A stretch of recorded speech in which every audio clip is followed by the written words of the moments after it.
Even when you feel low, you can still go. Even when you feel slow, you can still go. Even when there's no hope, you can still go. I never answer to no, man, I still go. Go, go, go, go, go, go, go, go, go, go, go, go, yo, go, go, go. Hustle hard, hustle every single day. I'll be making moves till I'm buried in my grave. To the system, I don't wanna be a slave. I've been doing shit my way, or the highway. And in the driveway is a nice range. Cause I grind through the climb, I invite pain. You'll never hear me, bitch, nah, I don't complain. Just gotta flip the switch and you can go and obtain anything you want, anything you need. Your mind's got the key ingredient, it's belief. Build a seed with the negativity. Good evening, ladies and gentlemen, and welcome to another edition of the Sports Report. We're doing this a little, I wanted to say fight night because I'm not used to doing this fucking introduction. Get it right. You're good. We're doing this a little bit differently tonight. Me and Dan are right here because it's the end of the school year and everybody had events to do with their kids. So Erica and Will we were smart. Didn't have kids. I have kids. I'm just divorced. You were smart and got divorced. Shit, dude, my shoulder is fucking killing me. All right, we're gonna jump right into it. We're gonna jump right into the hardwood because there's a lot to fucking talk. We were just talking about how big of a piece of shit Michael Jordan is. Oh yeah, we were talking. Okay. So before we jump into that, I want to tell this. I was watching TikTok today about. I'm gonna go ahead.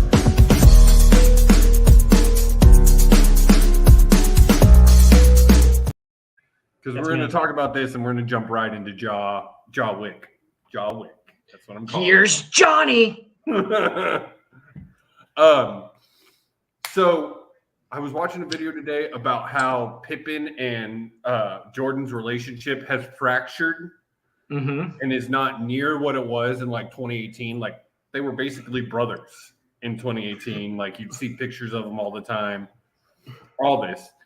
And it seems since The Last Dance, their relationship has fractured.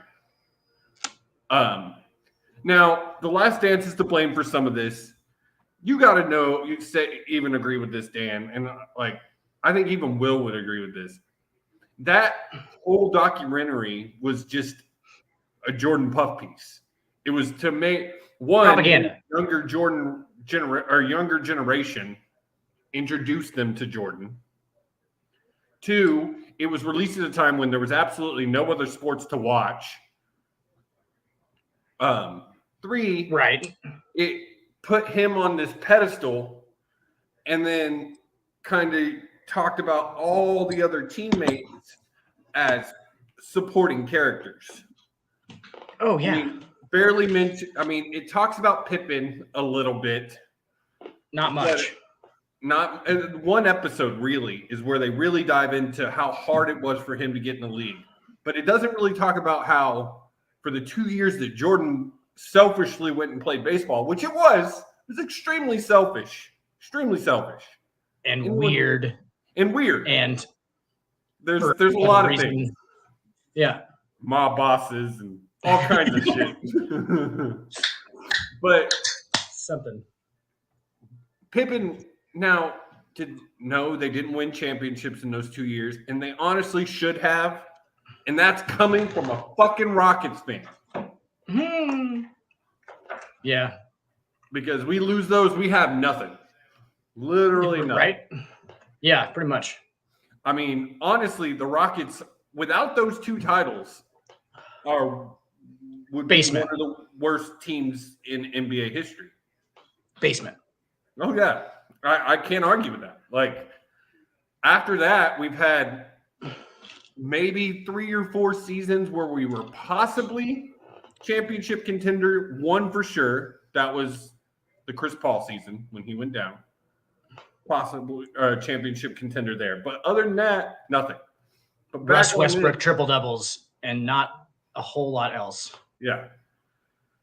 But so it talks about how this, and then now I'm not going to totally say Pippen is all in the right here. I think Pippen kind of inflated all of this drama because right after Last Dance, he came out with the book. The drama makes the book sell. Right.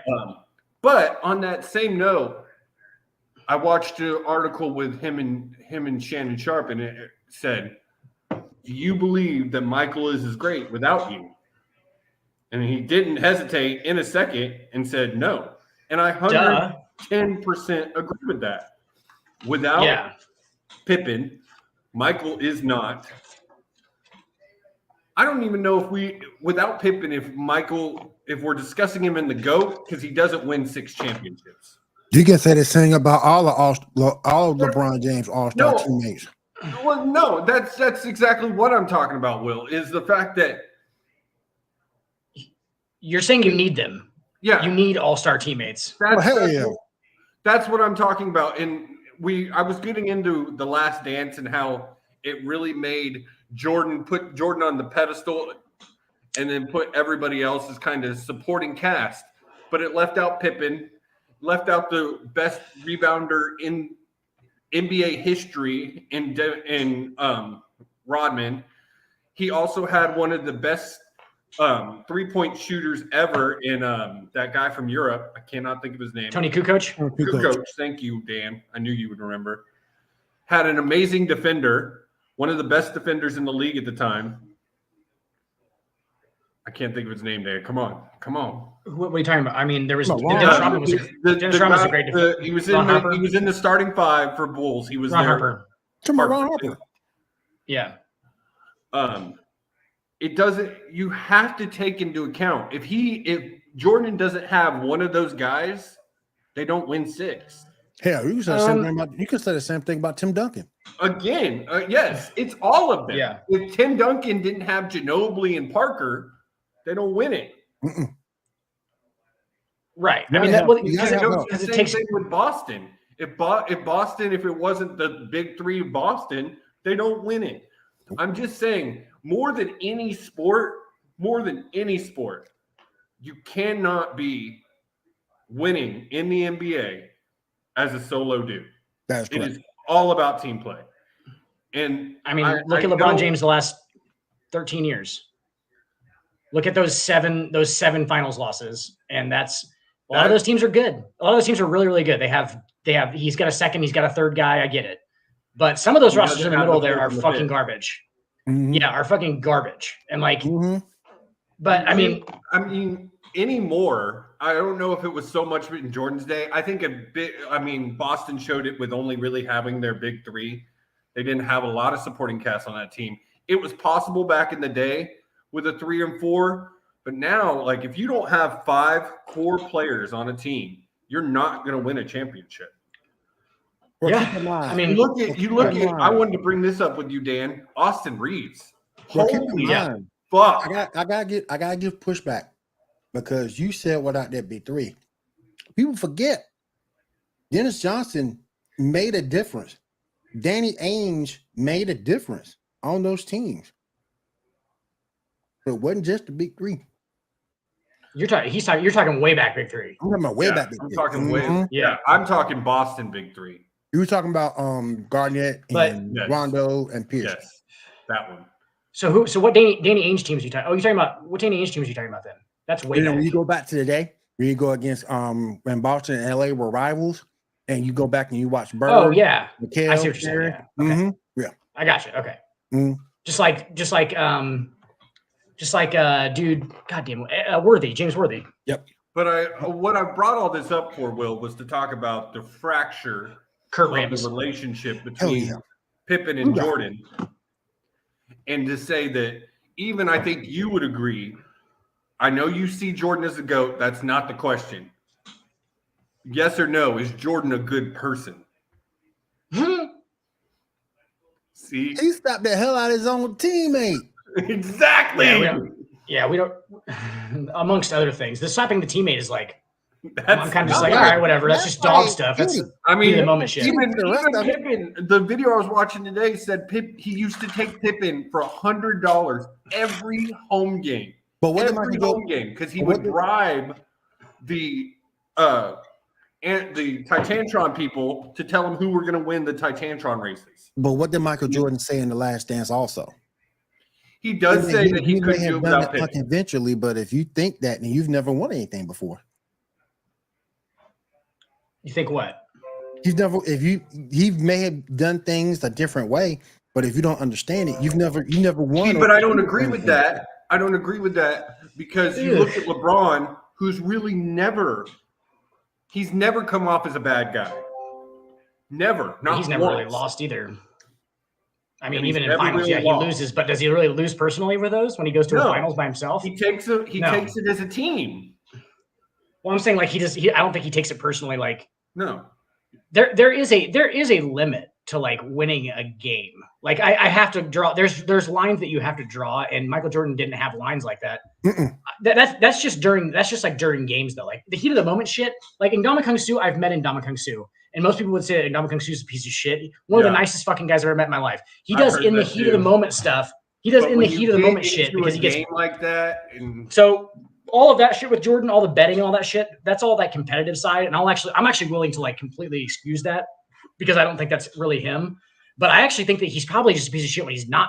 But is he trying to win so much in his life regularly with the gambling and stuff that he's just like that all the time? Is my question. You know what I'm saying? Like, is it just like that all the time? All Jordan says he is.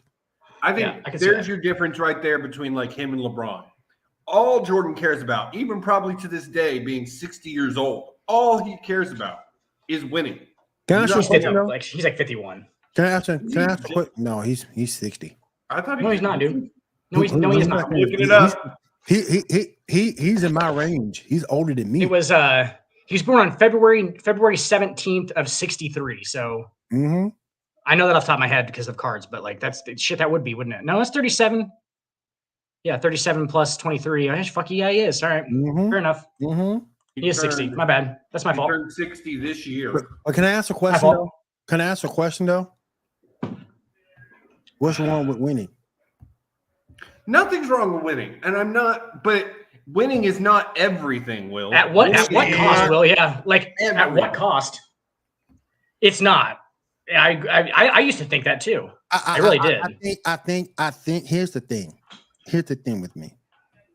If you're a competitive person, which MJ is, even to this day, he's a competitive person. Oh, yeah. And he wants to win. He wants to win.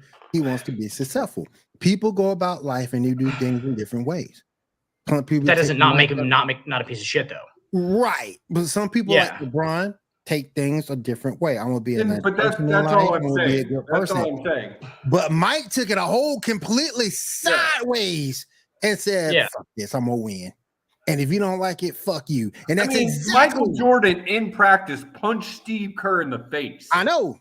And there's another one. You had literally one of the best 3-point shooters of all time on that team in Steve Kerr. Do you guys think that the money factor of and I know they got paid a lot of money like in the 80s and the 90s, they got paid a lot of money, but like now it's just ridiculous amounts of money. And there's this lifestyle that's connected to being a professional to being a professional athlete.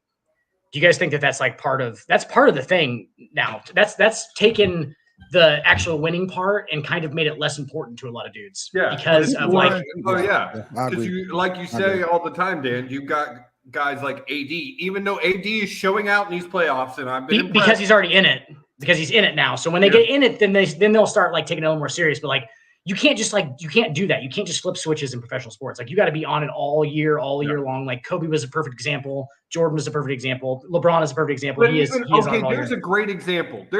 You just brought up a good one, a good comparison between the two.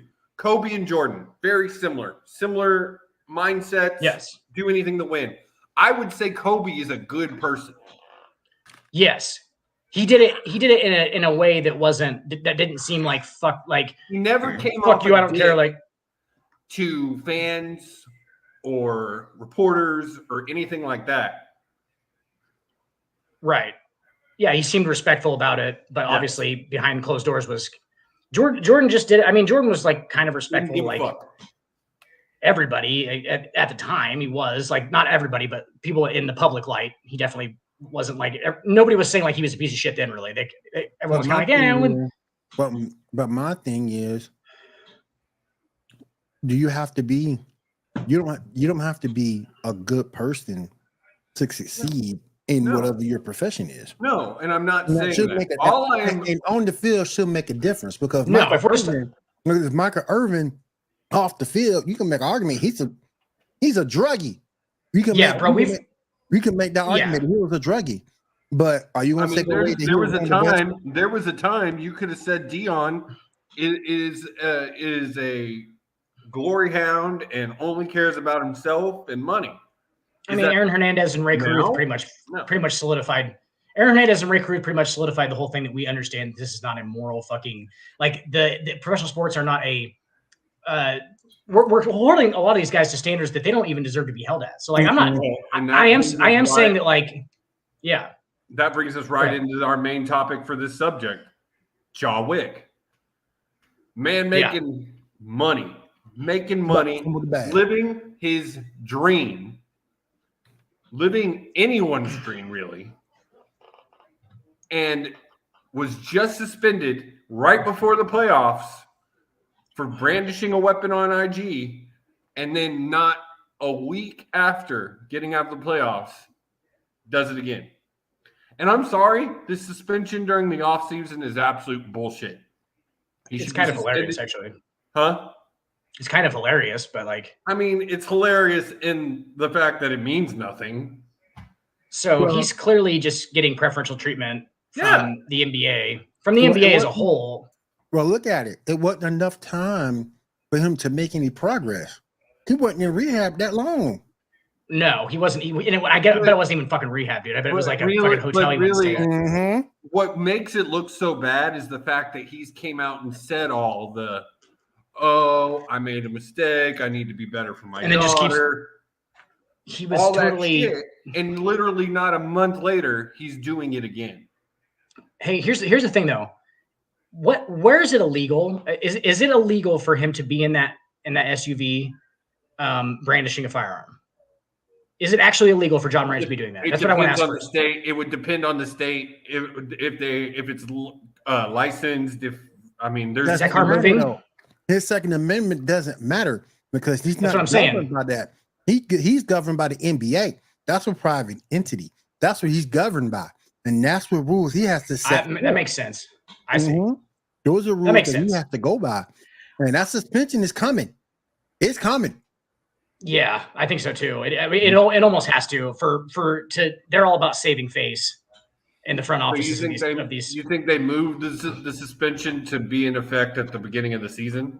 Well, that was just a Memphis suspension, though. That wasn't an NBA suspension. He's still going to just a Grizzly suspension. Yeah, so that was just a team suspension. So that's really, if you think about it that way. Yeah, it's not that weird because the NBA hasn't done anything about it yet. They've put out the standard. We're investigating this. These situations and accusations, and give it a week, and then they'll announce what they've decided. Yes, pretty much. So they haven't said anything.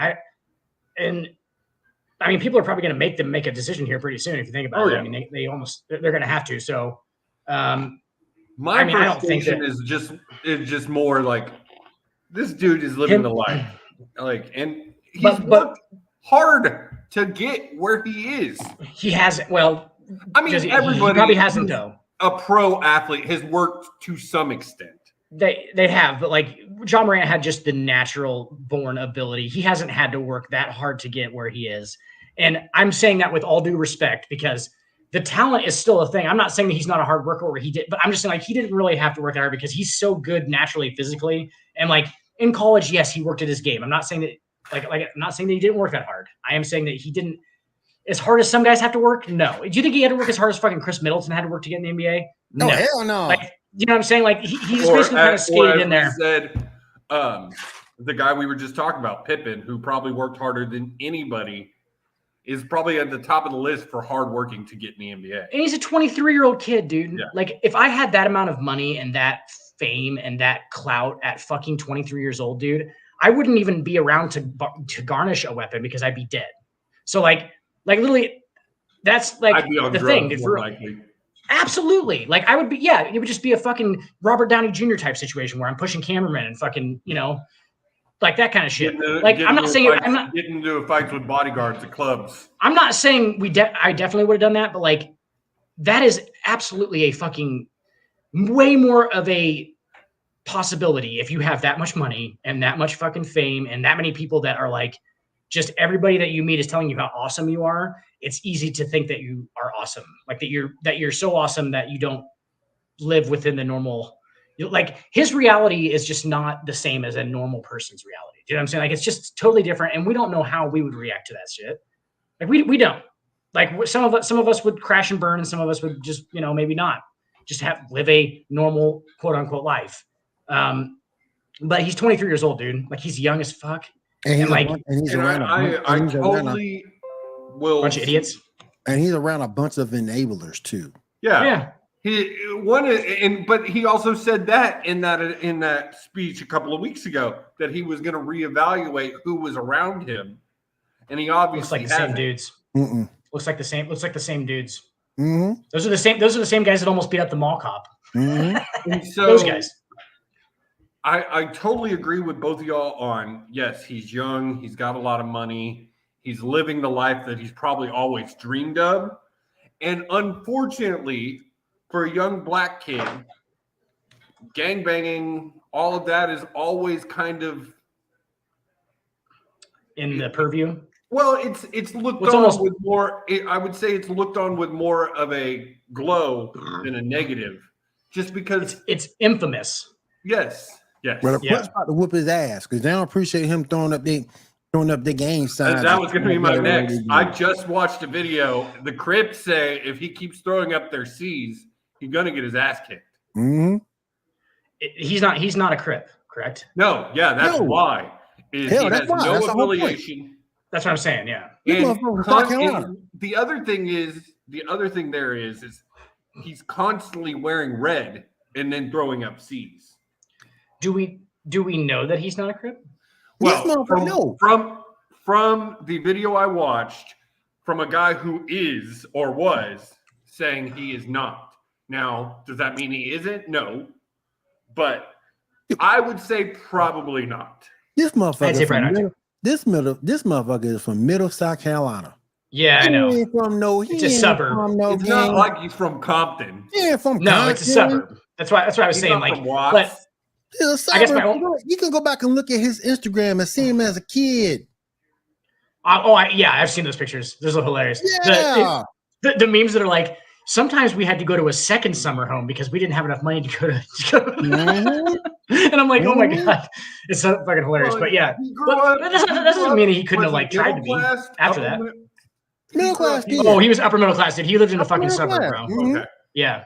Mm-hmm. Yeah, he lived in a suburb. So he didn't want for things more than likely. He didn't grow up poor. He didn't grow up in a gang-ridden neighborhood. And for some weird reason, Ja actually resents that fact.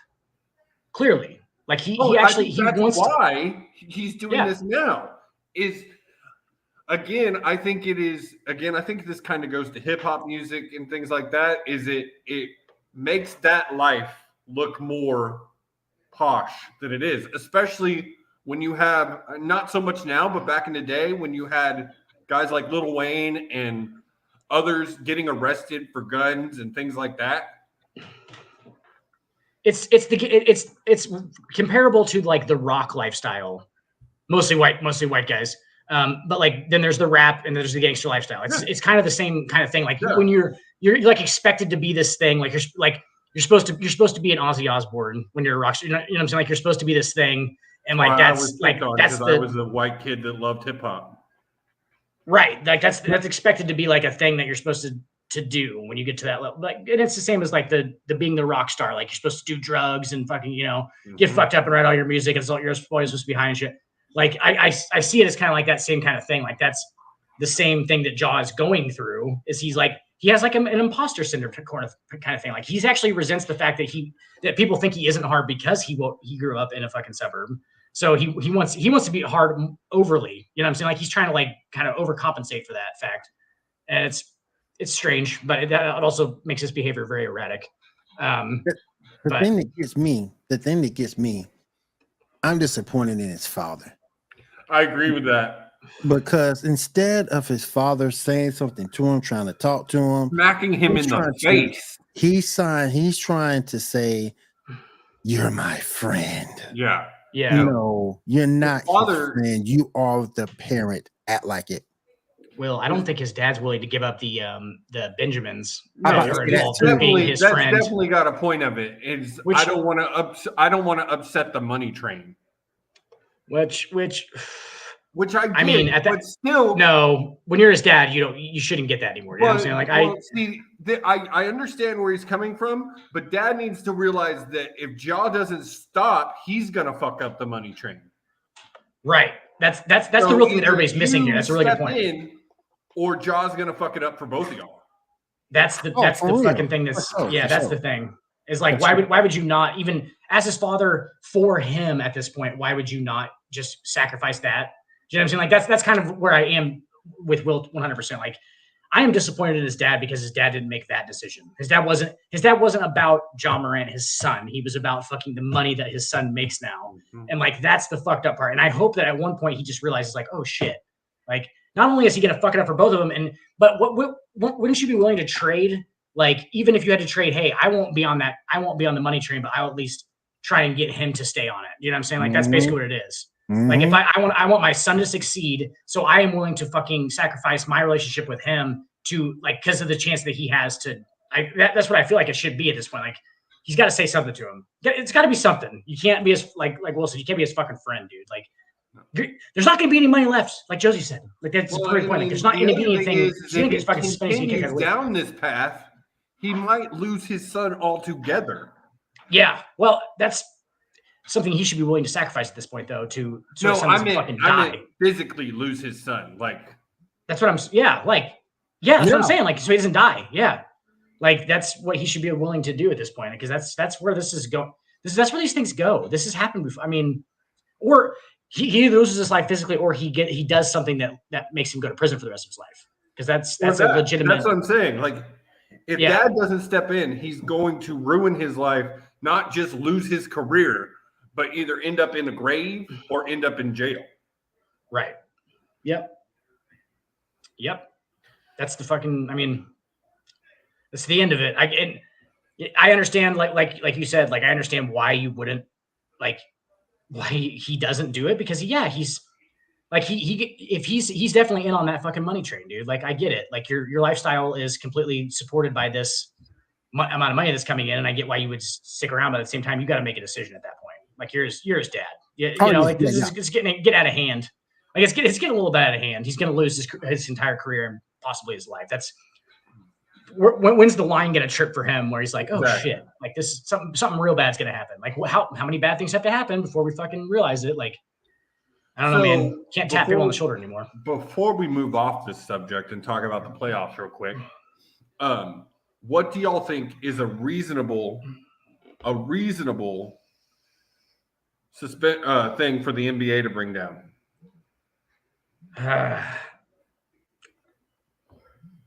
I don't know.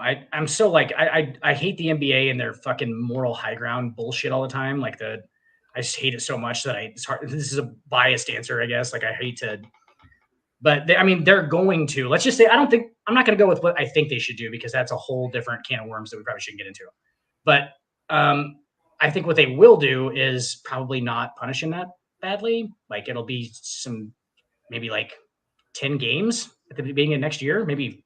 I don't know. It might be less than that. 3 or 4. Nope. I don't think it's going to be a lot, you think? Nope. It's going to be a lot. How many? It's going to be a lot.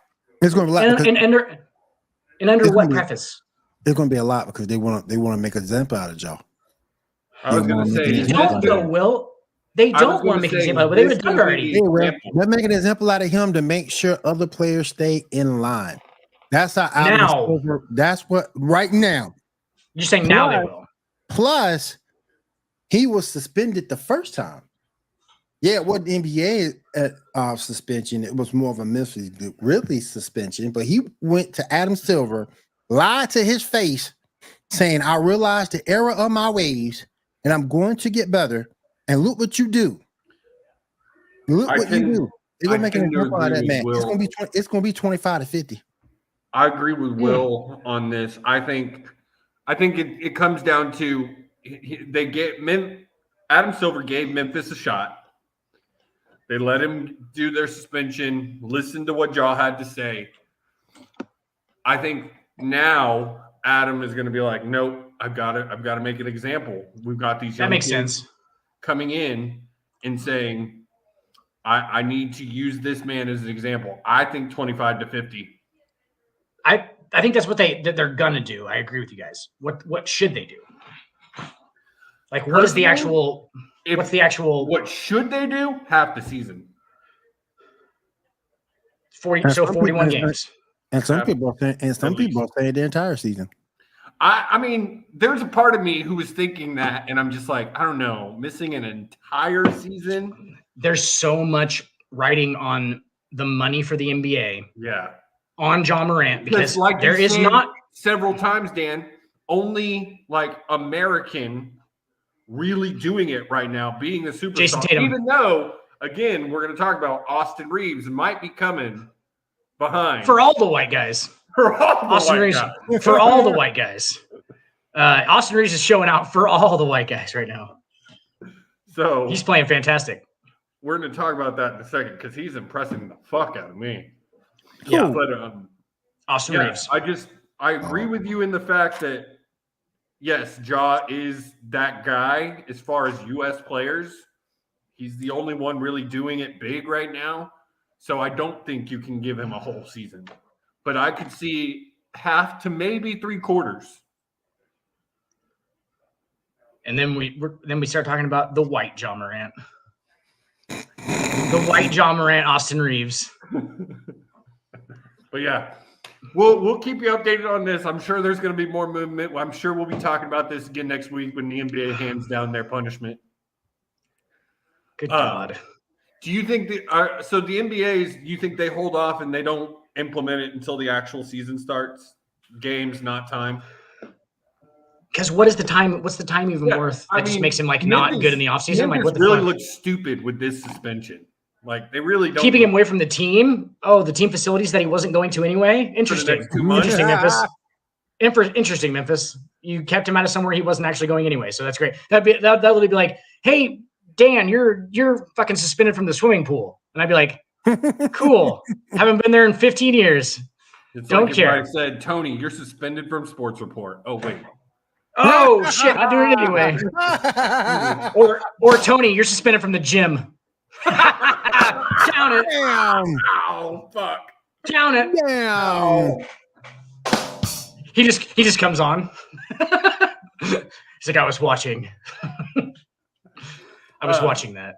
But all right, getting off of that, we are now into the conference finals of the NBA playoffs, and I gotta say, I would have not picked the 4 teams that we're looking at as the 4 teams are in the conference finals. Nobody would have. Nobody. It wouldn't have been. They wouldn't have got all 4 right. I don't think. Well, I think some people probably did actually, because I don't think it was that far out of the realm of expectation for them to be there. But like, still, it's pretty fucking far off. Being there is one thing. I don't think anybody thought Miami was going to get out of the first. I picked the Nuggets.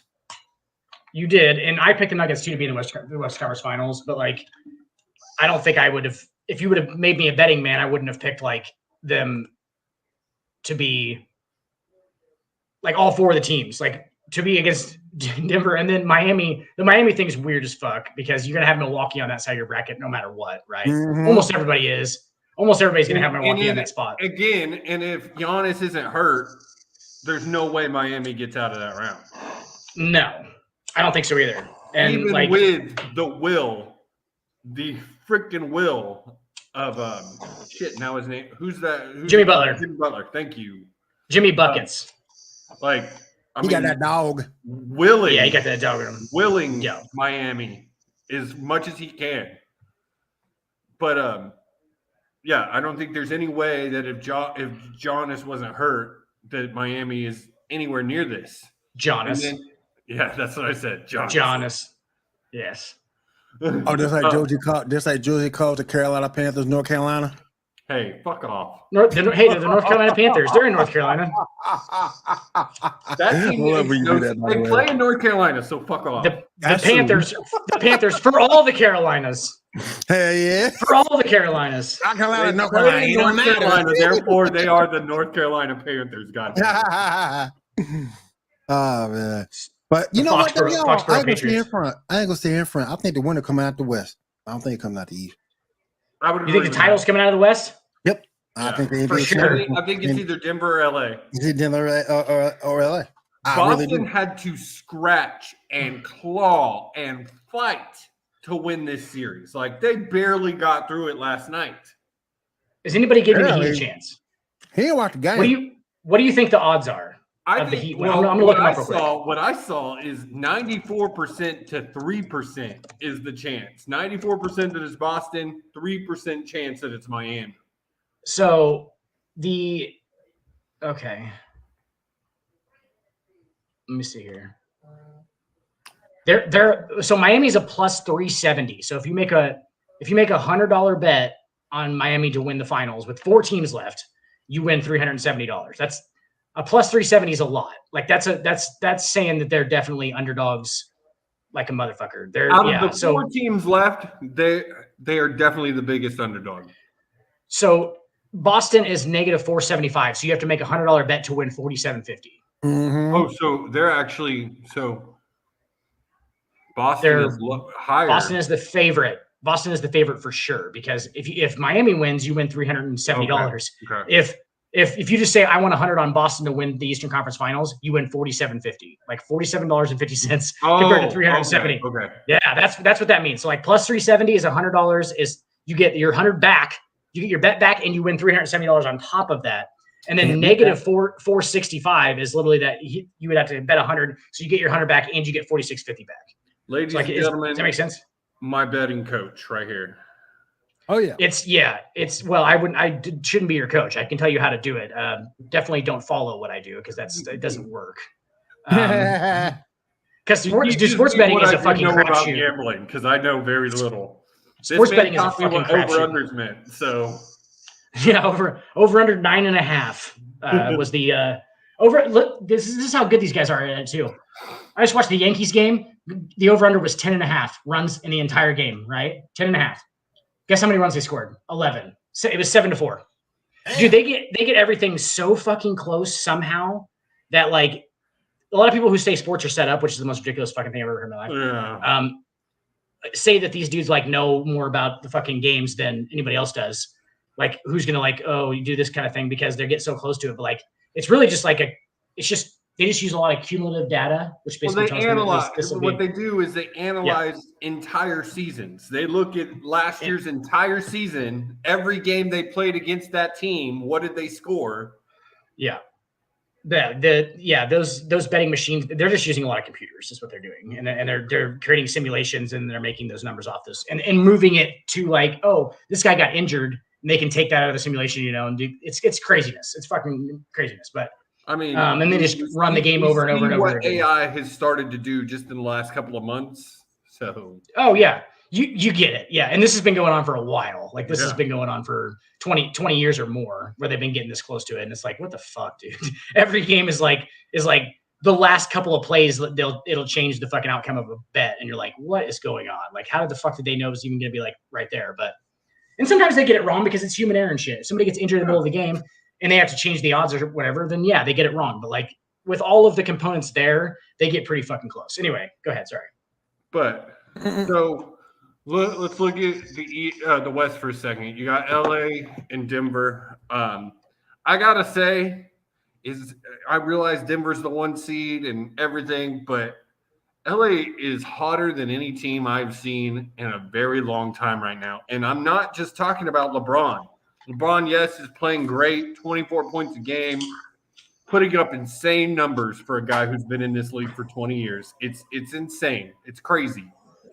But then you look at AD, who, as we said earlier, Dan, he doesn't necessarily step up all the time. But now that they're there, he stepped up in the playoffs, and he's playing well. And then you throw in Austin Reeves, who, like I've said, He's having a hell of a playoff season. Like, he's I ain't gonna sit down and let y'all do that. What? I ain't gonna sit down and let y'all do that. what? Y'all talking like Denver's trash. And I'm Denver's not. I'm just trash. breaking down LA right now. Denver's never done anything though. I'm going to talk about Denver. Oh no. But they're there. So yes, but I'm just all I'm doing is talking about LA right now and what they've been doing, and the fact that they had to play in, and not 2 months ago, it wasn't even sure if they were going to make the playoffs. And right after this, we will talk about how good Denver is. Just for I'm going to talk about how good Denver is. They're legit. But I'm just saying, right now, LA, to me, in this playoffs, is the team to beat. Like, I think LA wins the series. I think LA is going to win a fucking title. I think LA is going to get that title, bud. I got Nuggets in 7. Yeah, it's completely possible. I mean, yes. I will fully admit, me and Dan could be wrong. There's a tomorrow night chance that we're wrong. Tomorrow night will tell me a lot. I just think you have to be able to match size with LA, because LA is their best when they're playing bully ball. And Denver is just as big, almost as long on the perimeter as they are. Their bench is very good. Aaron Gordon is playing really good basketball right now. My boy Jokic is doing his thing. The X Factor's got to be Jamal Murray. Got to be Jamal Murray. Oh yeah. The X Factor has to be Jamal Murray. He is, and everybody's playing well. D'Lo, when is the last time we seen D'Lo play defense? Come on now. Can I get a witness? Right. He's clearly a liability. I just think that when you're a team that can bang bodies with them, when you're a team that can play straight up with them, you don't even have to play jokers on AD if you don't want to. You can take. Well, they can't. Exactly. You don't even have to. You have other players that can take them and cause them some problems. I mean, hell, they signed DeAndre Jordan just for this. So I just think that they can match up in terms of playing bully ball with the Lakers. Their skilled people is just as good as the Lakers. All they got to do is home. All they got to do is hold home court. That's all Denver has to do. And if they can do that, then they'll definitely be heading on to the finals. But I will say this, in support of Josie, the Lakers defensively has been the best team since the All-Star break. And either a little bit further beyond that, they've been the best defensive team since the All-Star break. But I just think at the end of the day, if you can throw bodies at AD, because the one thing Denver is, they're big, they're long, they can cause some problems for that squad. So you can't just boom them around, because when you look at right now, you played Memphis with no Steven Adams. You went against a smaller Golden State team with no one that can handle AD. It's a totally different issue now. And people talking about the bubble Lakers gave them problems, but neither team is constructed the same way. Dwight Howard ain't walking through that door no time soon. So, but does this? Here's a question, real quick, before we move on. Does this make you see bubble Lakers and bubble Heat in a different light? No, because I've heard this conversation a couple of times. It kind of gives. Hell no. Yeah, Will and I are saying that for two completely separate reasons. I think that the bubble Lakers were a legitimate title team, which they were. They were. They were, and but yeah, no. Does it make me think of differently? How? How would it make me think differently of them? Do I think that they were more legit now? More legit, yes. Because I've heard multiple arguments. I know that they were legit. Not against that bubble Lakers roster. That bubble Lakers roster was the Heat. Nah, the Heat's a different. This one's not as good. This roster is not as good as the bubble Lakers roster. Yeah. This team's not as good as the bubble Lakers. I think the bubble Lakers were a legitimate, actually, title team. They actually would have won a title in any year under any circumstances. I think they just had to play it in the bubble. So that's what happened. But did it help them a little bit as far as no fans being there? I think it actually did, weirdly. But at the same time, I think they would have won a title with fans there too. Plus, I don't think it would have made a difference. Plus, don't forget the Heat went through injuries during that series too.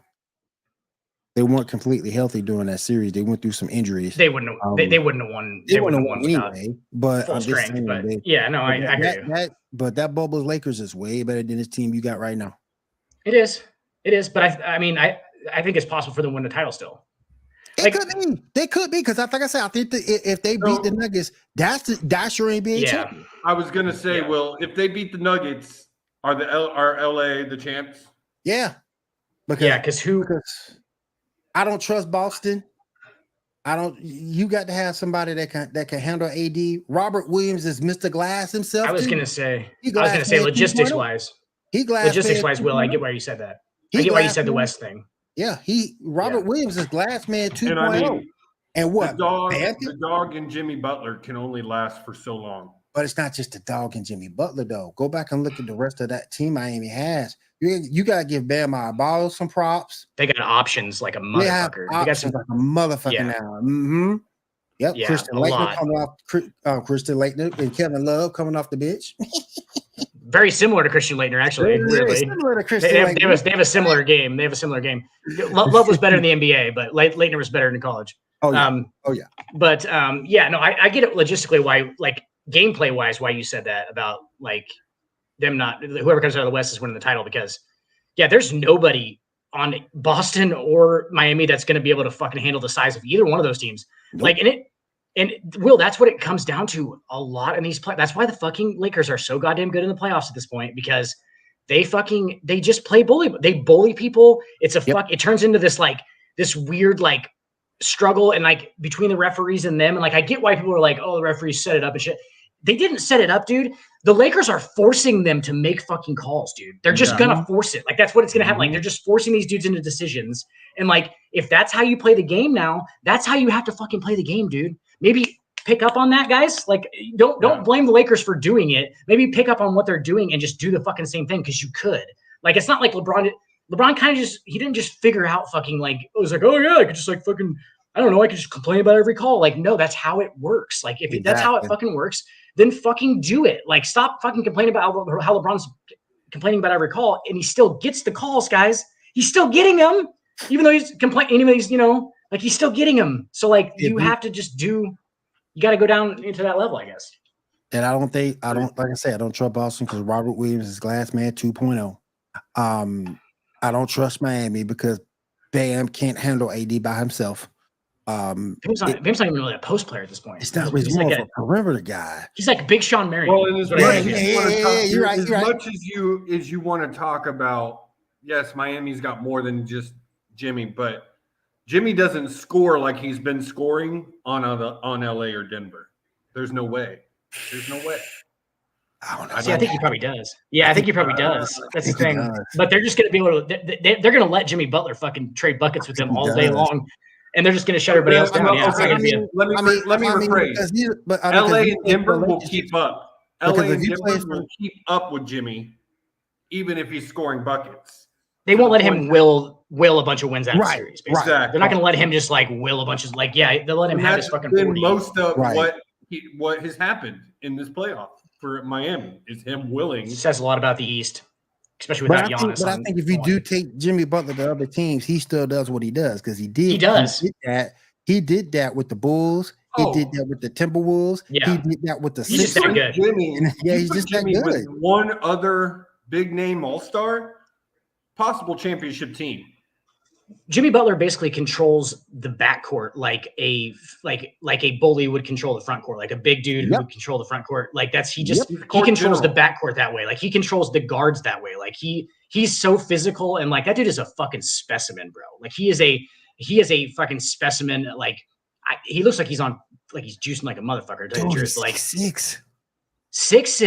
He weighs every bit of 240 pounds. He weighs every bit of 240 pounds of solid fucking muscle. And his cardio is unreal, dude. That guy is running the entire fucking game. Doesn't matter. He looks like he's always as fast as he is at the beginning of the game. His speed doesn't go down, nothing. And then he just drills through people on fast. Like he's so good in transition even. Like he's a freight train guard. Like he's like LeBron, except for like a little guard that if he gets anybody smaller than him in transition, it's over. They ain't fucking any stopping that dude. He's a freak, dude.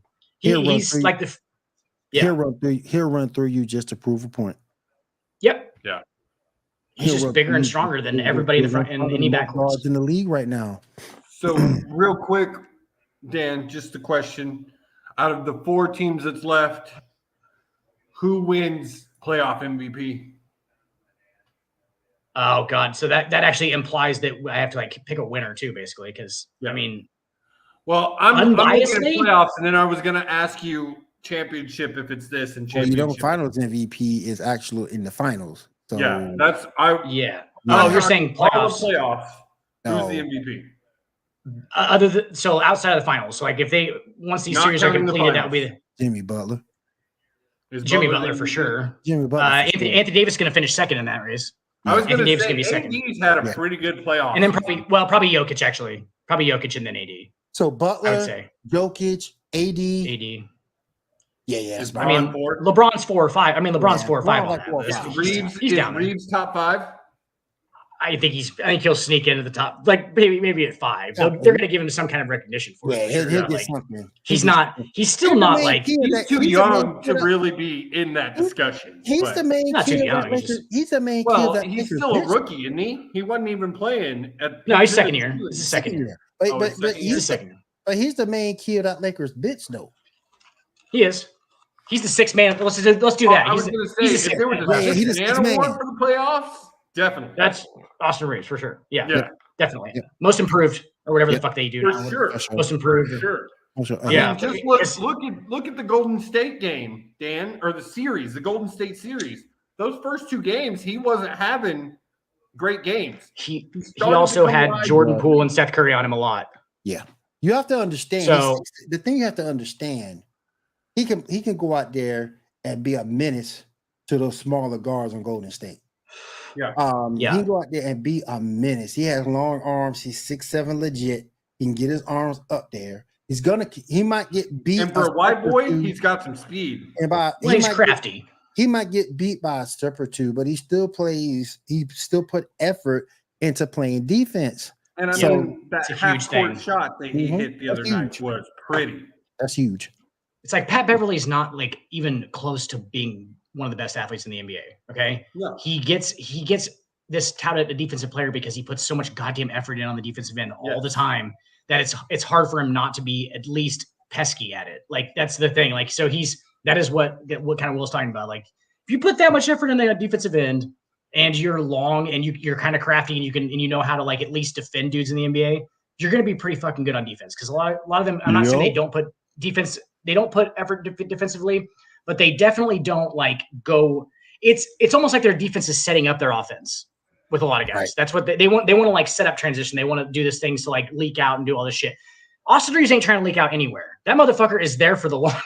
He's going to guard that dude until that dude has to literally fucking run through him to score a basket. And that is what makes him pesky. And like, that's why that's why he is so good defensively. Cause he's going to stick there the whole he's not thinking about offense. He's not thinking about the transition bucket. He's thinking about fucking playing defense when he's playing defense. So like, that's what makes him so good at it. But he's basically become what? He's not the third scoring option on LA. No, because Russell is. I think it's Bron, AD, D'Lo, and then I would say Reeves is probably 4th, 5th. And it's weird because Anthony Davis, it'd be hard for me to give you a clear-cut number who's the number 1 option on LA, Anthony Davis or LeBron, because I think LeBron would take a last shot, but I think Anthony Davis throughout the entire game is definitely who they want to run their offense through. From a pivotal standpoint, just because of everything that he can do offensively. I mean, obviously LeBron can do a lot offensively too, but everybody kind of knows what LeBron does these days on offense, which is a lot of turnarounds, and they're unblockable. Don't get me wrong, but multidimensional wise, he has lost a step athletically, which is clear. I mean, clear. I mean, you look at his assist totals and things like that have went way up. He passes way more than he used to. He's not always looking for more than he used to. Right. I'm not saying he passes all the time, but he does pass. He does pass all the time. He passes too much. That's kind of his hit, like historically, is that he passes the ball way too much. He doesn't just like. I think to what we were talking about in the beginning and the type of person that Bron is, which turns into at the end of games he still passes a lot, and it turns into he doesn't want to take the shot instead of he's looking for the better play, which I think is wrong. But at the same time, like he he's does. looking for the better play. There are times when you should just be forcing a shot yourself, and you should be making shots yourself. I get that, and he's done that before. But at the end of games, a lot of like big games, it turns into like he's still getting rid of the ball, passing it, and shit. People are like, why is the best player on the floor not taking the shot? When I think it should be, is the best player on the floor deliberately avoiding the last shot, or is he still just playing exactly the same way he played the entire game? That's the question I think we have to ask. And a lot of the times, I think he has avoided shots. I think he's avoided shots, last shots and things because he doesn't want to get criticized before. And I think that's me being completely honest. I think that he's absolutely done that, but I think a lot of the time it is just he's still just passing the ball because that's how he plays basketball. Does that make sense? Like I don't think he's passing up last shots because he doesn't want to get criticized, but it's definitely happened. Like he's passed up final shots because he doesn't want people talking about how, oh, you suck. You're not the GOAT because you make this last shot. So he just doesn't take it at all. Like that's happened, but anyway. All right. Well, we're going to go ahead and move on to the NFL. There's not a whole lot to talk about in the NFL, but I want to talk about a couple things. I want to talk about the XFL championship this week. The hell you said it is a lot to talk about NFL. Go ahead. There is.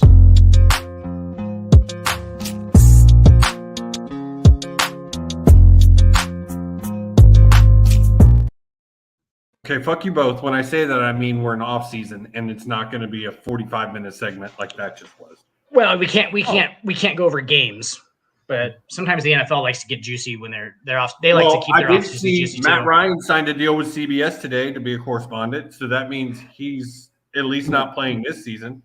Right where Matt Ryan belongs. He can help teams in there. I think his career's done. I'm sorry. When you get replaced for Nick Foles and not because you're hurt. He wasn't a real athletic guy at the start of his career. Nick Foles just got released. So what does that say? Yeah, exactly. I mean, we all know that Nick Foles isn't the guy, though. Oh, hell no. There was a time that Matty Ice was the guy.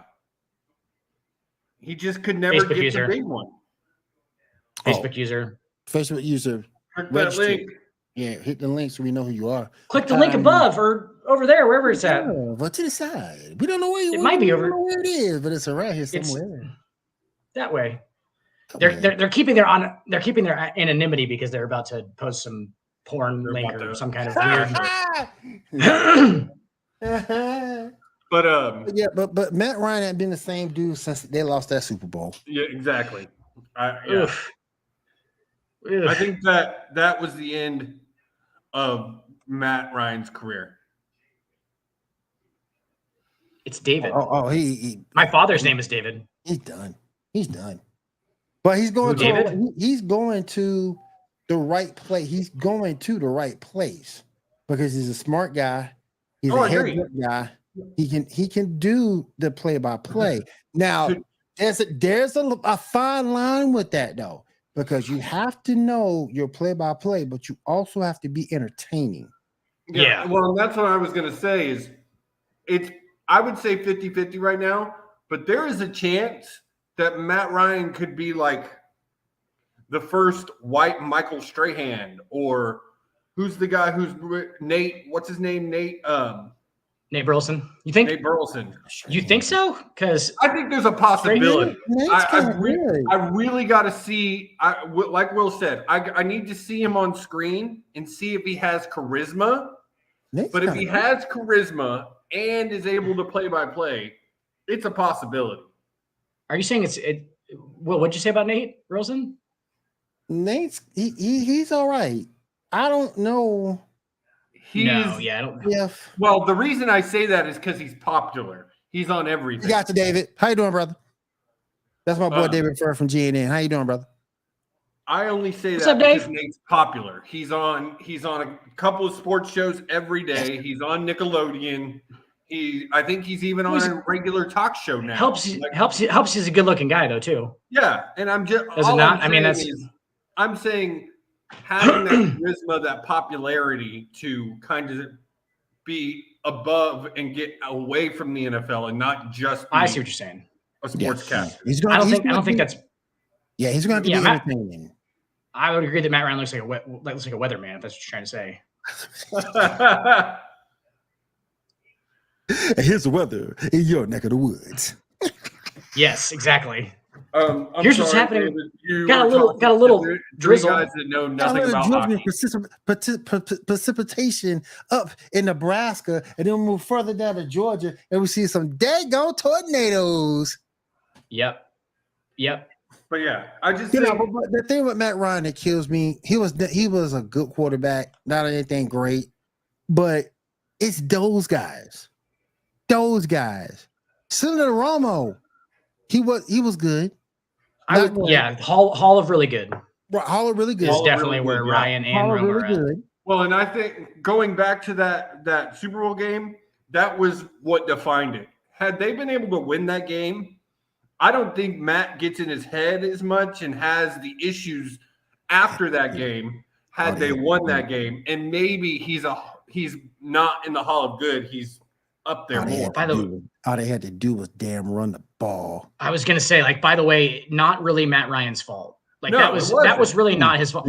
I think He more made what a- got in his head is the fact that they came back from such a deficit. Right. No, but that's what I'm saying. Like, and that was because they should have fucking Devontae Freeman should have had the ball in his hands almost every fucking play at that point. Milk And- the damn clock.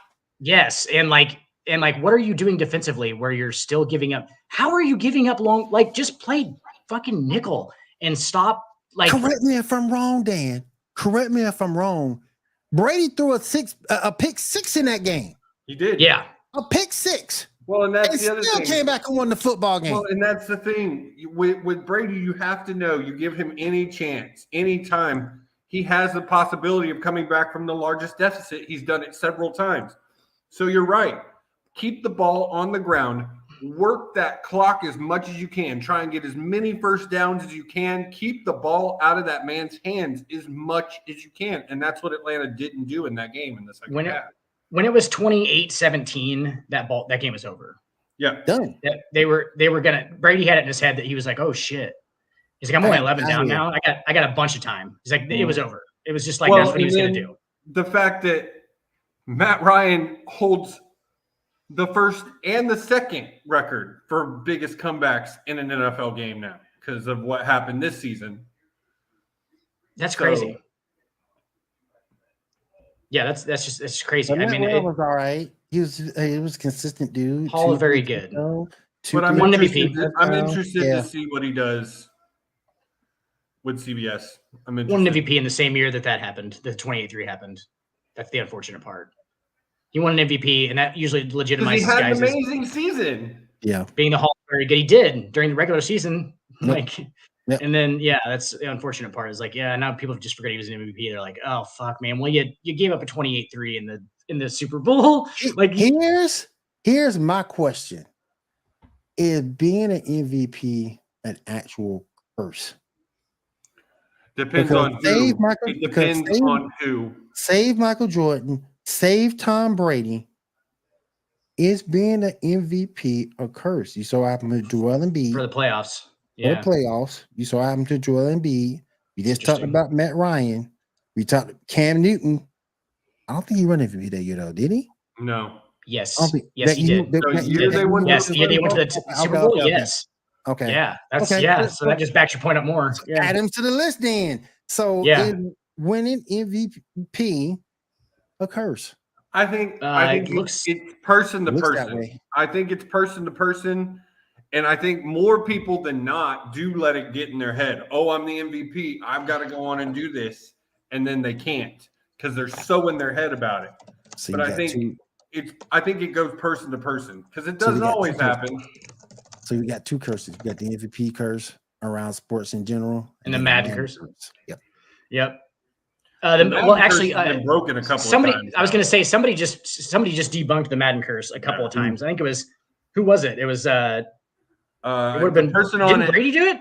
Brady did it. Well, Brady did it. The year they put Brady and Mahomes on it.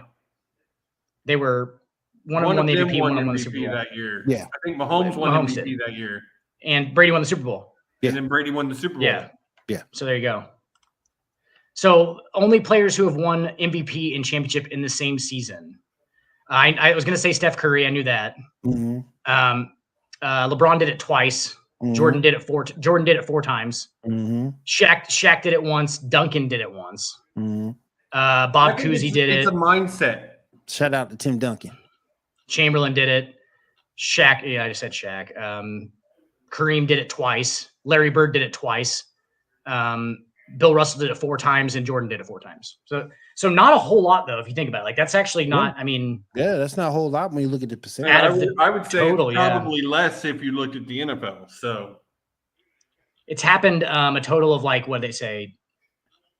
I'm trying to count the numbers up here. It'd be 13, about 18 times, I think, in the NBA. It's happened, and that's over what almost 80 years. Like they've 75 years, right? 75 years. Mm-hmm. Yeah, so that's not very good odds. That's less than a quarter.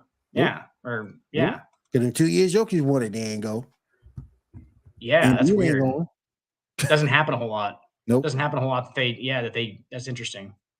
And then other sports, I mean, the NFL, I bet it's even. I'm looking up the NFL right now. The NBA is like 11 players have done it in the NFL, and it's guys it's guys that you would think of. The first one was Bart Starr, Terry Bradshaw, Mark Mosley, Lawrence Taylor, Joe Montana, Emmitt Smith, Steve Young, Brett Favre, Terrell Davis, Kurt Warner, and Patrick Mahomes. I don't care what people say. That Denver team don't win shit without Terrell Davis. I don't care what. I mean, Terrell Davis you want to talk about a Cinderella story in Kurt Warner in '99. Like, Terrell Davis was a stud. The Iowa Barnstormers. There's no way history ever repeats itself with Kurt Warner. Like, there's no way that whole story happens the way it does. That man was working in a grocery store. That man was working at the Piggly. That man was working at the Piggly Wiggly. I recently watched the movie where he's played by Shazam. That man was at the Piggly Wiggly where Stone Cold beat up Booker T. Yeah, that same one. Is that truth, Will? Is that truth? No. I was going to say that would be cool. Piggly Wiggly. That would be cool. It wasn't. That store wasn't named the Piggly Wiggly. I forgot it. But I did hear a rumor that store got tore down. Oh, sad. Yeah, I heard really? It wasn't in that great a shape like when they were doing that whole thing because that kind of it was like obviously after they were done, it wasn't that big. That wasn't in that great a shape. Have you ever seen that, Dan? Yes, absolutely. That was when I was watching. Yeah, that was when I was watching for sure. I did. Yeah. I absolutely did. Yeah, that was crazy. That was awesome. And then like around the same time, there was the Stone Cold in the fucking McMahon's hospital bed. Yeah, that was kind of like the same sort of thing they were doing. Here's a crazy story about that, real quick. Shane McMahon is the exact same age that Vince was in that skit. Now he is. Yeah. Wow, that's crazy. It makes sense. That's crazy. All right. What else we got for the NFL? Trying to think real quick because I had something I did want to talk about. Give me a second. While you're looking at that, Will, I'm just going to bring this up real quick. Aaron Rodgers had their championship game. Oh yeah, Aaron Rodgers redid his deal. Has that been agreed upon yet? Though they're still discussing it. Nothing's come out on what the deal is going to look like. Real quick, they did have the XFL championship last night. I'm fucking pissed. You had a 5-6 team end up being your champion, or a 4-6 team end up being your champions. Ain't my fault. Does everybody make the playoffs? No. What happened is you have 2 divisions in the XFL of the. Is it 10 teams or 8 teams? Will I think it's 10. 10 teams. So you have 2 divisions of 5 teams each, and there was a South Conference Finals and a North Conference Finals. Dallas beat Houston 2 weeks ago to get into the championship game. Houston was 8-2, and they stomped them. Houston had beaten Dallas the week before and then lost to them the following week. You know how that goes. Yeah, somebody got your number sometime. And then DC Defenders were 9-1. They only lost 1 game all season. Dallas just came out and put it pedal to the metal the whole game. Dallas didn't have a non-scoring play until the third quarter. Like I say, like I say, like Iceman King Parsons used to say back in the day in world class championship wrestling, it just be that way. It's one of those things like, I feel like sometimes. But this isn't a great look for the XFL in their It's first not. season. It's really not. I mean, but I'm gonna tell. Kind of is though. Let me. I'm about to say. I about to see where you going with it, Dan. I'm seeing where you going with it because it shows that no matter where, it's not how you start, it's how you finish. How you finish? Yeah, Mm-hmm. you got a point. And it shows there's a lot of good players in that league. Yeah, because if there wasn't a lot of good players in there, one team could just fucking roll through. Because they risk doing that with only 10 teams too. Like just somebody who fucking rolls over everybody and wins a title. That's not fucking exciting. Like that's like little league shit. Like if 4 and 6 teams can win, that means any of those teams are fucking legitimate. You want every team to have a shot. As of today, 60 players have been invited to NFL camps. Okay, here's the thing. That's pretty awesome. Here's the thing. Does it come back next year? Yes. 100%.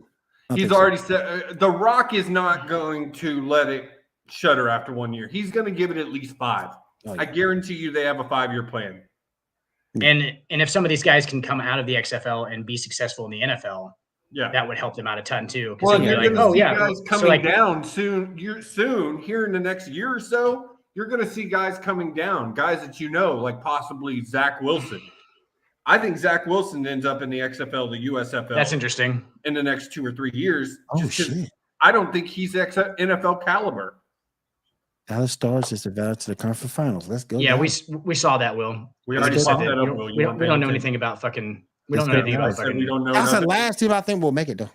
But they made it. Dallas? Where's Gene where we need him? I know, right? But he's around. He floats around. Yeah, I do think it's back next year, and I've heard rumor that they're planning to add 2 more teams. Okay. So it's also the way they do things is differently. It was all hubbed here in Dallas. Mm-hmm. Teams came here each week and practiced, and then on Friday went to their stadiums that they played from. And we're only makes sense economically. If they come out, they didn't want to have medical staff for every team and things like that. So they have one medical staff for everybody. If they come to Georgia, I might have to come out retirement.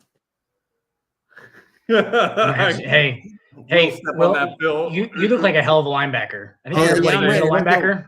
I'm ready. Let's go. We'll be that right side linebacker. There you go. I was going to say D end. Yeah, boy, let's go.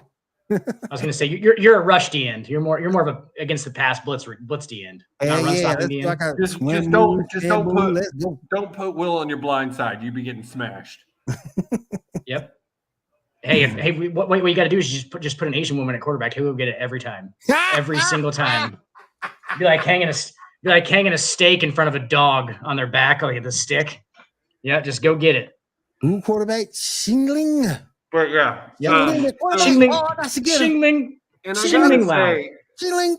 Will, I've tried to watch a little bit of the USFL this season. I tried a little bit of it. I can't do it. Like I don't. The reason I like the XFL is that it is different. Right. It's not the exact same as the NFL. Right. It's different. They're trying out new things. They're like, I love the kickoff. I love the way that they don't have extra point or that you don't kick for an extra point. Right. I love that. The USFL is exactly like the NFL in almost every way. There's a couple of different changes. But so you just said basically why I backed on the XFL though. But that's why I can't do it. That's why I can't do it though, because it's hard. Because you repped up for the XFL to see that different product, and then you go back to what you get. Yeah, with the NFL. But what worse? What worse? Because they're not in the NFL. Kind of hard. Yeah, and that was my only hit against it. And Dan, I think if you compare the XFL to the USFL, I think the XFL has more talented players than the USFL. Right, and you would have to like. Right, because training camp for the XFL started before the USFL. Well, USFL is only in their 4th week. They just started in end of April. Yeah. Interesting. And then I've heard rumor too that the XFL is planning on a fantasy for next season. Oh, work for me. That's pretty cool. Work for me. I'll play. Work for me. I'm pretty cool. Junkie. Work for me.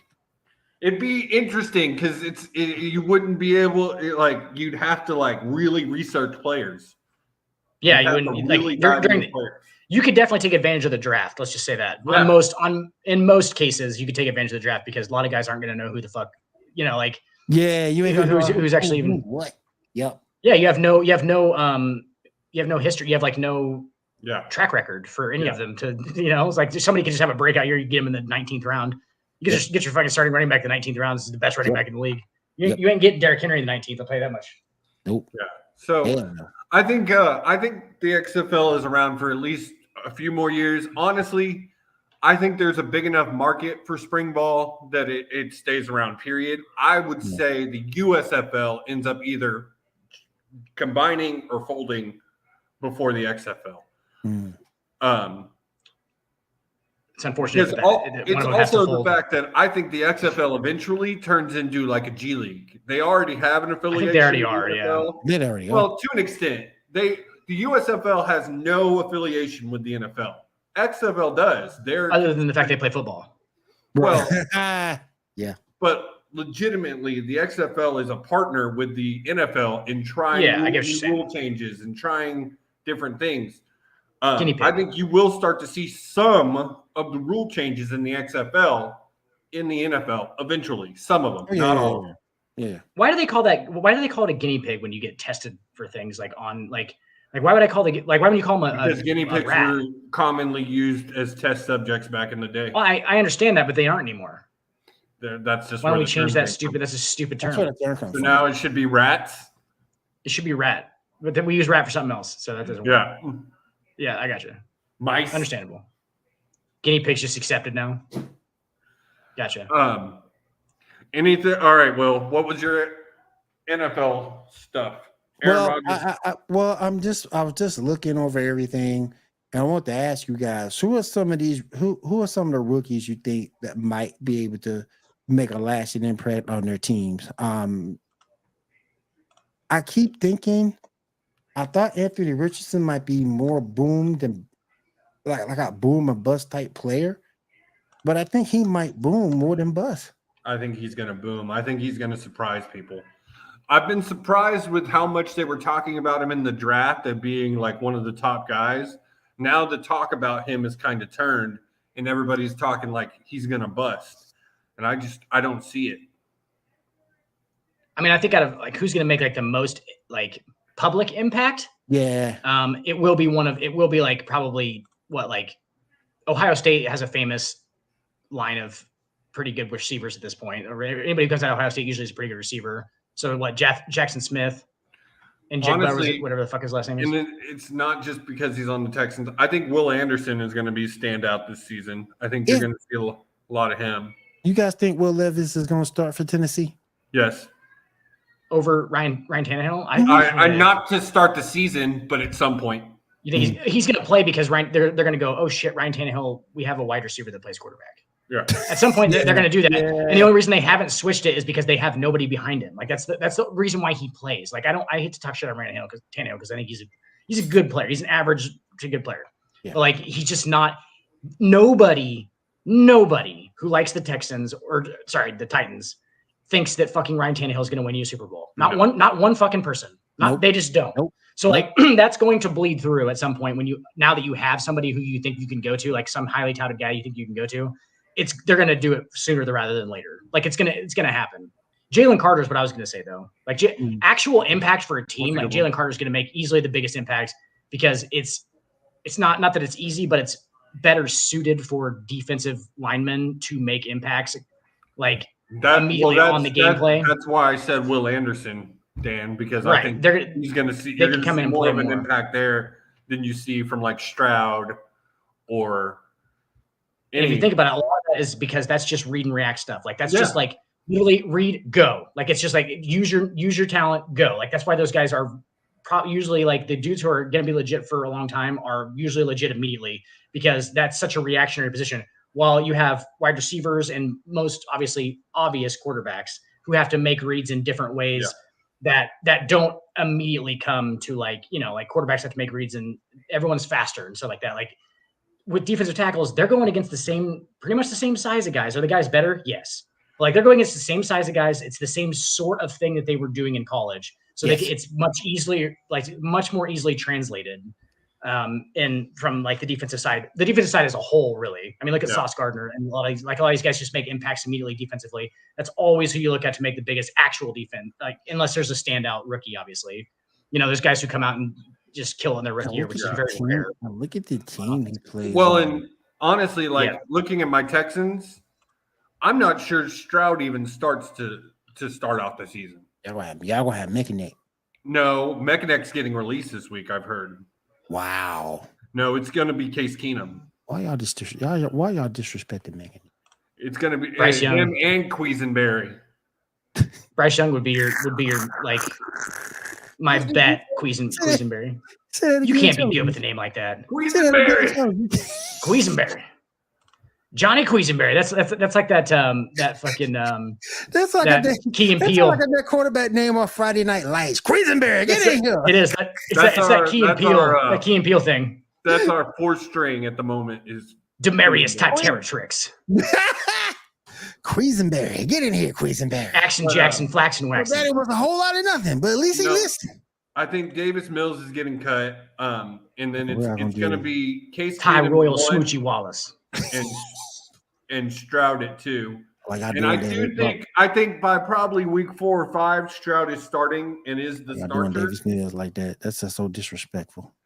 Dude, you just say that because we like Davis Mills. I like Davis Mills. You like Davis Mills. No, I don't. Justin Fields was my guy. I still like Davis Mills. Just so disrespectful for you to say something like that. But all right, real quick before we move on to wrestling and basketball or baseball, real quick. The leg of steak.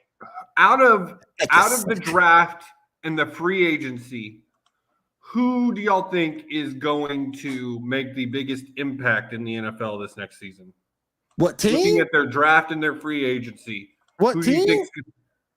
Team. What team as a whole? Team. Philadelphia.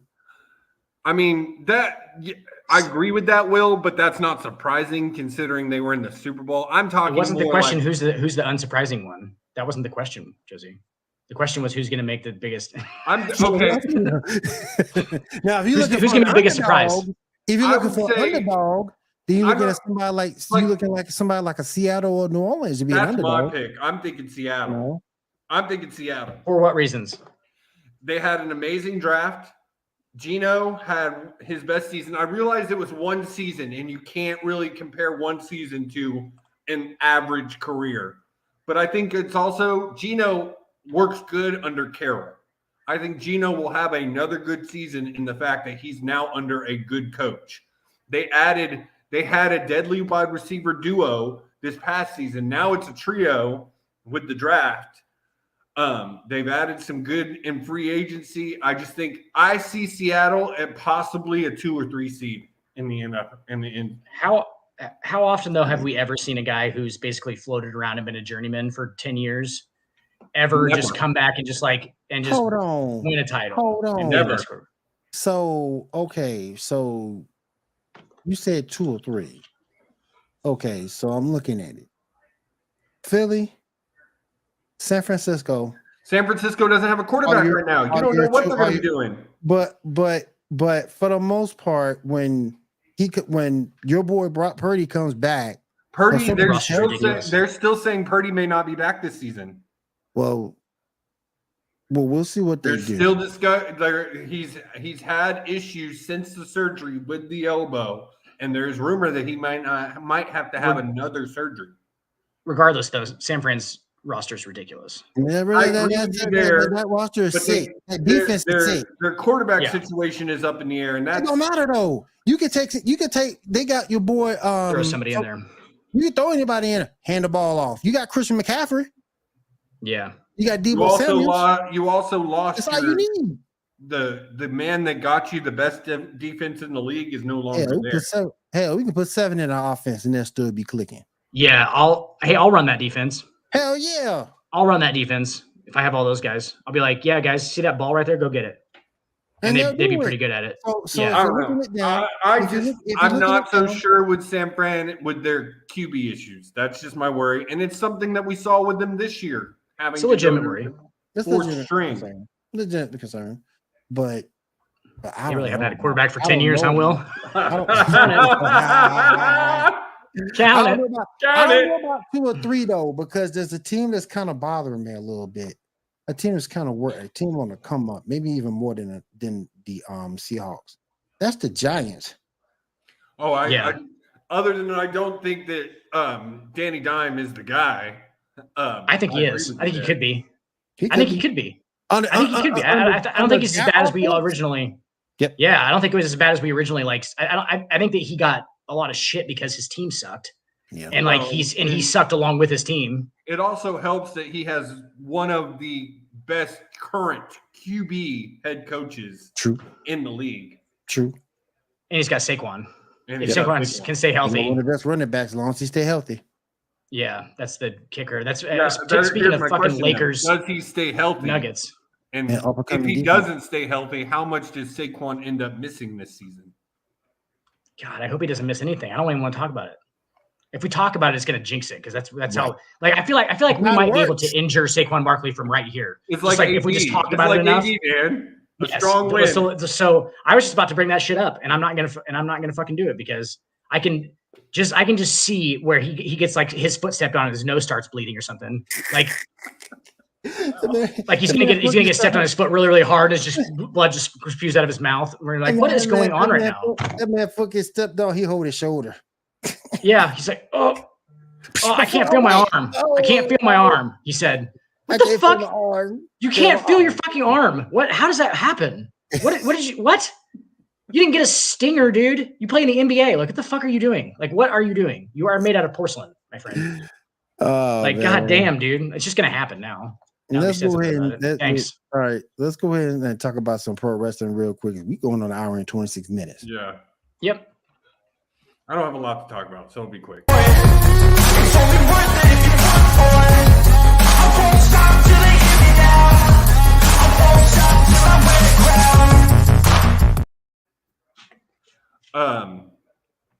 All right. So the big news I really want to talk about is AEW is supposedly announcing their new TV deal as of Wednesday. And the rumors behind this TV deal, if it is what is being rumored, it's going to be huge. It's going to be big in pro wrestling. Some getting cut off like Paramount Plus. You're talking about what apps you're going to cut off for Max? Well, Max debuts on the 27th, 26th, 27th. I think 26, 27, something like that. Mm-hmm. I'm hearing that this deal will not go into effect until Collision debuts, which is supposed to be like mid-June. Okay. So Double or Nothing will still be a pay-per-view. You will still have to pay your $50 for Double or Nothing. But it sounds like that could be the last $50 purchase for AEW. That $50 would be hurting. Even quarterly. Well, we talked about this. Even quarterly, it's still $200 a year. Yeah, that's too much. I was gonna say, like the last that you'll ever make for AEW, or like, or just for that particular one. No, Dan. The rumor is that with this deal they're about to sign, all of their pay-per-views are going to move to like what WWE does. They'll move to the new Max streaming service, and there'll be premium live events that will be included with your subscription. Right. Oh, cool. That's a good idea. It's a great idea. It's a huge. And then you just pay the monthly fee. About for 2 years with AEW that they need pay the monthly fee, and then you just pay the monthly fee to Max. Right. That makes sense. That's why I said Paramount Plus can cut the hell off. And Peacock. Paramount Plus isn't bad though, Will. And Peacock Paramount Plus is outside one the of the wrestling better ones. And Peacock might be right behind it. Peacock sucks. Yeah. Get rid of Peacock. The only reason Will keeps Peacock is because me and him watch Law and Order. You watch Law and Order. That's the only reason. Law and Order is awesome. Yeah. That's only, like you can watch Law and Order on USA. And I love Mariska Hargitay. I love Mariska, man. Mariska Hargitay. Yes. Mariska Hargitay. I never have understood people's attraction to her. Mariska Hargitay. She's a good-looking woman. I never thought that. She is a good-looking. Really? She's very like she's got a lot of like very to me masculine features. She was in that first Power Rangers movie. What? Yep. She was in that first Power Rangers movie. You know What? the chick with the sticks? You remember? That just blew your mind, didn't it? Sticks that helped Yeah. the chick with the sticks. I can't remember her name, but the chick with the sticks, that's Mariska. Mind blown. Okay, Yep. she was I hot figured in it that. would be. She was hot in that. Yeah, dude. Yep. I Hang on. never found her attractive in SVU. To me, she was a handsome woman. Damn, She is a handsome woman. Hey, she is a handsome woman, but that doesn't make her not good looking. Exactly. Like, she's still a woman. Hey, she's still got them woman parts, Josie. We're very much aware she has those woman parts. We're very aware. But no, Dulcina. Included with this Dulcina. deal, okay. Is I think. TNT or Warner Brothers Discovery would get all exclusive rights to all AEW content. They've already pulled off Dark and Elevation off of YouTube. The rumor is that this deal is going to be worth $1 billion over the next 5 years. Damn. Which, for a company that's not even 5 years old, huge. $1 billion. And I'm still seeing people that say, "Oh, they'll be dead in 5 years." Nope. I think they're about to. What it sounds like to me is they're about to hop the fucking WWE. They're about to fucking switch out who's the fucking powerhouse. Actually, Dan, it is funny that you as a fan say that, or you who is not a wrestling fan say that, because I listen to you guys too. It doesn't. They will never be WWE, because WWE is a huge, multi-billion-dollar company that's been around for 40 years. That no wrestling company will ever probably reach to that level again. But this type of money for a TV deal does put them in the WWE level as far as they could be like FS1 to ESPN. Yeah. ESPN is WWE and AEW could be FS1. Yeah. Because I think I consider, even though that's a great comparison, Dan. ESPN. And real quick, I misspoke. I don't know about that. Call me out. It wasn't Mariska who played that character. It was Gabrielle Fitzpatrick. I was gonna say. Okay, hey, so she got fired from it. Then that's what I was just looking at too. Mm-hmm. Mariska Hargitay was fired from the Power Rangers movie, is what I'm reading right now. Damn. Isn't that weird? Because I saw that. You said the first Power Rangers movie, though. Yeah, the second with the girl with the spinning. Yes, and she got fired from like a newer one, I guess.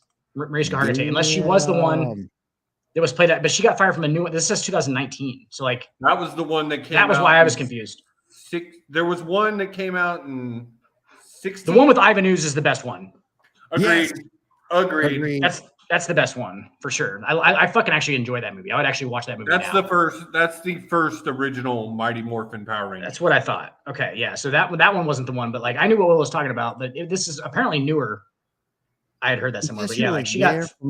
Since she was there from November to December, and then it was getting close to Christmas, and they had me on a lot. And finally, around December 21st, they said, "Hey guys, this is great, but you kept me on hold too long. I gotta go. It's Christmas. I think that's only fair." I fly home at January 3rd. I called them. I'm like, "Okay, I'm ready." And they're like, "Sweetie, you're good. Don't worry about it." And yes, and they fired me because I wanted to go home for Christmas to be with my family. That sucks. Wow. But if it was in 2016, Mariska don't care. She's SVU. Well, hey, come on. What's his name? You're talking about Stabler. But Stabler, but what's his actual name? That dude's awesome. Christopher Maloney. He is. Christopher Maloney is fucking great. You can't call him the fact that he left the series for 10 years. Like Mariska has held it down. She's been on that show since day one. Yep. Everybody that works for that show knows that Mariska Hargitay is the fucking She's still there. Well, a lot of them other ones quit. I mean, the only two that are still there from the early seasons, her and Ice-T. I think Ice-T came in season 2. Interesting. I've seen like a lot of episodes of that show. Like probably not even close to up until like season I think around when Maloney left, I think I've seen every episode. I used to watch it on USA. Yes, because for some reason I used to go to sleep around the same time. I think we're in I think we're in year 23. 24. 24. It used to piss me off when they would replay episodes that I already seen. Yes, right. Because I was like, God damn it! Like, I already know who wins USA was this. really bad.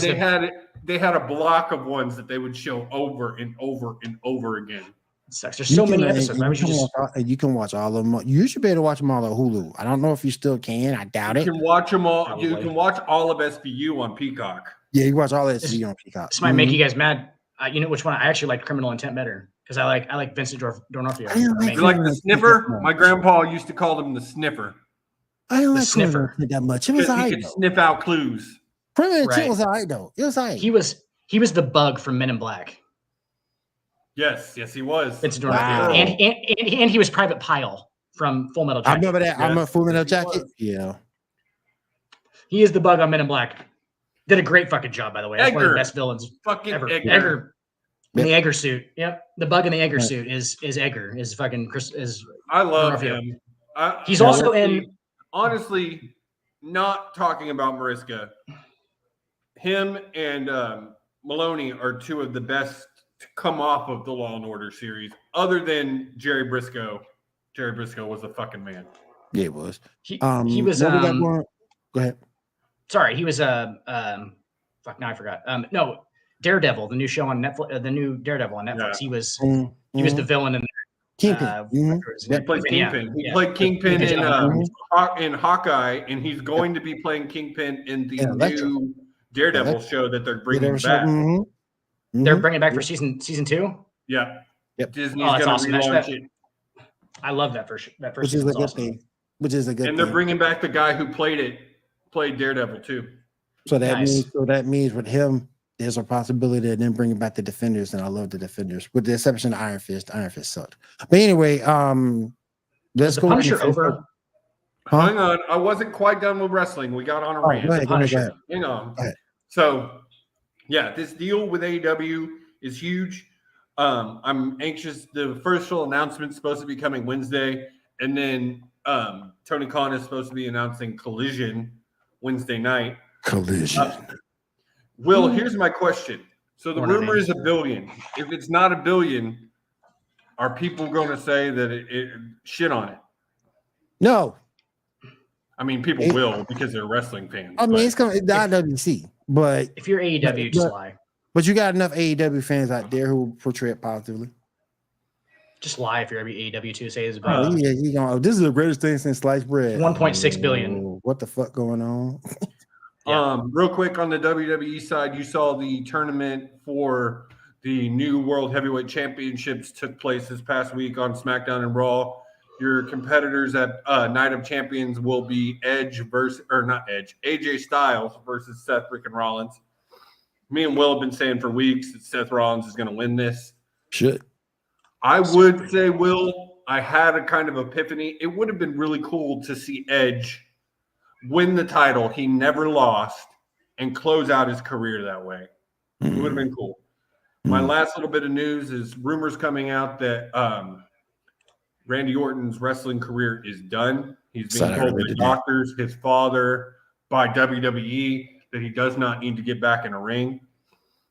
It's sad to see Orton is up there with Cena as far as like Hall of Fame career champion, and held it down in WWE from 2007 to 2009. Held it down. And I mean, I know who Randy Orton is, and I didn't watch wrestling when he was wrestling. It's sad to see it, but he did just go through spinal fusion. Bobby Roode just went through neck fusion for the second time. Twice. I think Bobby is more than likely done too. Ain't the way he talking.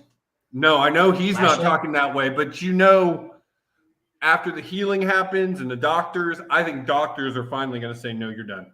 Right. They could. They very well could. And it's also, maybe he's not done with wrestling, but he may be done with WWE. You got to remember, WWE is quicker to say a wrestler's done than others. They are. Mm-hmm. Yep. So, i.e. Daniel Bryan. Other than that, the Four Pillars Fatal 4-Way. You've got Double or Nothing coming up in 2 weeks. So the wrestling landscape is definitely changing between this deal with AEW and the deal that Endeavor and WWE are going to be signing in the next couple of months. The landscape of wrestling is definitely different. Oh yeah, for sure. So tomorrow night, tomorrow night, the Game one. Los Angeles Lakers will lose by 15 plus points. Really? Say that We're again? saying that? The Los Angeles Lakers will lose by 15 plus in game one. It's game one. I know. Denver. I know. Yeah. That's not that far out of. It's not far out of the question. Like It's not. That's not a hot take. By 15 plus. I mean, by it's 15 going plus. though. I think Los Angeles is going to win the series, but I think that they lose tomorrow night pretty badly. I think people will overreact Wednesday like a motherfucker to what happens. All right, real quick, Dan, you are new baseball rep. Anything big in the world of the MLB that we need to discuss? I mean, not big. My Mets. Yankees got a W tonight. Mets are going to be fine. Yankees in last place in the AL East. Here's the thing: they would be first place in every other division besides the NL West. Just saying. That's how good the AL East is. The AL East is fucking good. Newsflash. Dan, did you see Michael Brantley made it through his rehab assignment and was with the Astros at the Angels and ended up getting sent back home for back soreness or shoulder soreness, and now they're saying he pushed it too hard. His shoulder hasn't healed, and now he's out again indefinitely. Indefinitely, yeah. They said it was an actual setback, which means he actually re-injured it. So that's not a good thing. How they had a raise 31-11. Dude, their offense is fucking good. Okay, I just played them for 4-game series. I saw a statistic the other day that was insane, and their pitching's good. The Rays pitching staff, all 20 of their pitching staff, is not even a quarter of what they pay Scherzer and Verlander in New York, and the statistics are insane at how much the pitching staff for the Braves are out pitching those two. Yeah. The Rays are that's how they've always done it though. They don't pay guys a whole ton. They'll sign guys. They play on what the Astros used to play on that. Well, and Yandy Diaz, they signed to an 11-year deal, like his rookie year, and he's a legitimate $15 million a year guy, $20 million a year. It's like a workable version of Moneyball. They use a workable version of Moneyball, and their farm system is fucking awesome. It's insane. Always. It's insane. Yeah. So, and Drew Rasmussen, those guys, all these starting pitchers they have are just like young dudes who they have gotten before they have to pay them a bunch of money, and they just time it well. They just they look in the future really, really well, basically, and they have done it again this year. I look at Wander Franco is number 1 or number 2, I believe, in fucking WAR right now, wins above replacement in major leagues. So he's a legitimate switch hitting shortstop. So he's like a unicorn, and that's the guy who came from their fucking farm system, and that's how they do it. So but they ain't gonna fucking do shit in the playoffs. I'll tell you that much. Real quick, honestly. Dan, before we get out of here, did you hear this rumor that Judge was like hours away from signing with the Pods? He was. Yeah, he was because the deal was they were going to give him what they gave Xander Bogaerts, and then but I think a little bit more. The owner actually got involved in negotiations, which never happens. Hal Steinbrenner, called him from a plane, and that was the first guy that he's ever dealt with directly. It's usually Cashman and those guys, and Cashman couldn't get it done, and that's what a lot of the talk is about. Cashman sucking and shit. People hate Brian Cashman, and I don't hate Brian Cashman, but I think he does make some stupid moves. I think GMs just take so much hate in baseball. They do, but because it's so hard because there's so many fucking players, dude. Like this farm system is huge and shit. Like look at Houston. Houston won a World Series this year and then fired their GM. Yeah. Yep. All right, guys. All right, I think that's going to do it for another episode of the Sports Report. Make sure you tune in tomorrow. Me, Will Stacks, Kill talking some more wrestling. I'm sure Dan the Dick and Stacks will be on for an episode of Hardwood this Wednesday. Y'all got an interview this week, right? Wednesday. Yeah, Wednesday we have Coach Don Hogue from the Fall City Tigers. Our local, where me and Stacks grew up at. We're just talk basketball. They've got their high school coach on this. This is going to be a good show. Make sure you tune in for that. It should be very Here's entertaining. some stories about Dan and Stacks from high school. Yeah, it should be interesting. Should be super interesting. All right, guys. We're out of here. We'll see y'all next week. Thank y'all for joining us. Later, guys. Finding the button. That's what she said.